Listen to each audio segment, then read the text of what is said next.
Keeping it real, keeping it real. Keeping it real, keeping it real. Keeping it real with Reverend Laura. Well, good morning, everyone. Welcome to Keeping It Real.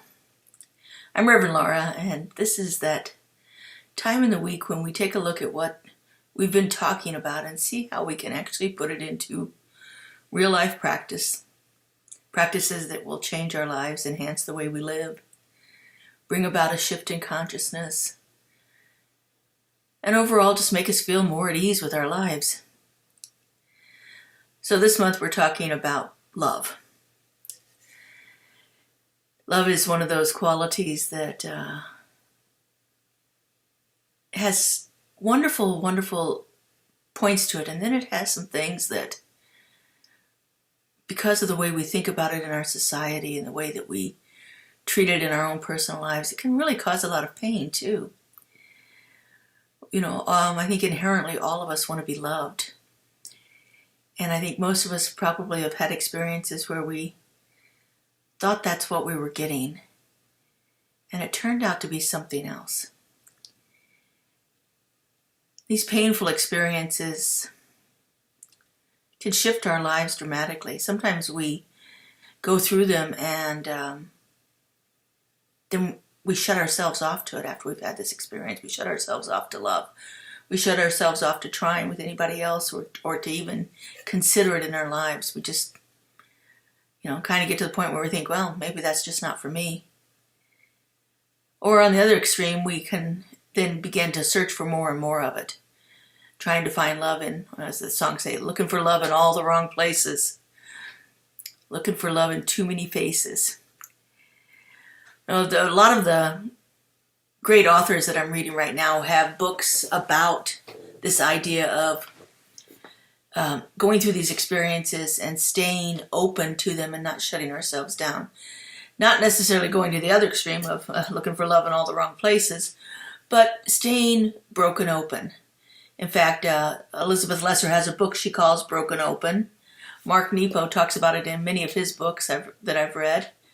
Brene Brown is a master at talking about this idea of staying open when we've experienced tough things in our lives. And a new author that I'm reading recently, Kristen Neff, talks a lot about self-compassion and how that is so key to keeping us open and keeping us from shutting down to hard experiences.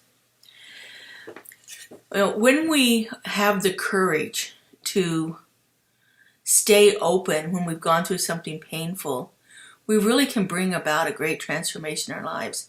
When we are willing to be vulnerable, then we open ourselves to those kinds of experiences that we've been seeking for our whole lives that we may not even known about.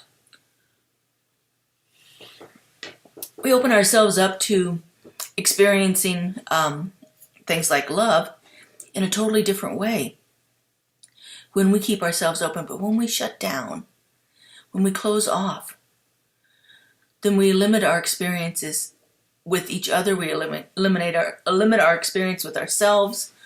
We shut ourselves off in so many different ways. There's a wonderful practice in the Japanese culture called kitsugi, which is the practice of filling cracks of pottery with gold. And what happens then is that piece of pottery becomes more valuable because it's been filled with something that is so rich and so beautiful. And I think we have an opportunity in our lives to do that to ourselves. When we've experienced something, when we've been cracked open, we have an opportunity to fill it with more of those rich and meaningful experiences in our lives through some of the intentional practices that we engage in, like self-compassion, mindfulness, definitely forgiveness, and even gratitude.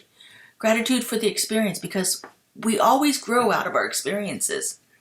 When we engage in these practices intentionally, purposefully, and consistently, and when we have the courage to look at our defenses that are holding us back, then we open up to a greater experience of life all in all aspects of it, not just in this area of love, but holding ourselves back from it, closing down, shrinking and becoming tight and protective, that's not going to get us anywhere. It hasn't gotten us anywhere in the past, and it certainly won't get us anywhere in the future. It may feel safer. It may be what we need for a moment or two in our lives, just to regain our sense of security and safety in a world where we've been hurt. But we can't continue to live our lives that way. We just close ourselves off to all these wonderful and rich experiences. And that's why we're here. We are here to move through the experiences in our lives that have held us back before. And so we have this opportunity at every moment to stay open, to stay broken open, to stay engaged with life in a meaningful way instead of shutting ourselves off to the problems that have brought us pain. So next time you're experiencing something like that, next time you are in a situation where you feel like you've been hurt and broken, take in a few breaths, breathe it into it, and see if you can just stay open to it for a moment or two. And then the next time it comes up, breathe in and do it a little bit longer. This isn't something that happens overnight, and it certainly isn't lip service that we just, keep yourself open. There's nothing you have to worry about. That's not what we're getting at here. But there is a rich, rich gift available to us when we stay open instead of shutting ourselves down. So next time it happens, I hope you take a moment and consider staying open, staying broken. Find the gold that you need to fill your cracks. Spiritual community is a great place to mine that gold. Connections with other people will let you see that there's a world out there for you that is full and rich. Have a great week, everyone, and we'll see you here next week on Keeping It Real. Bye-bye.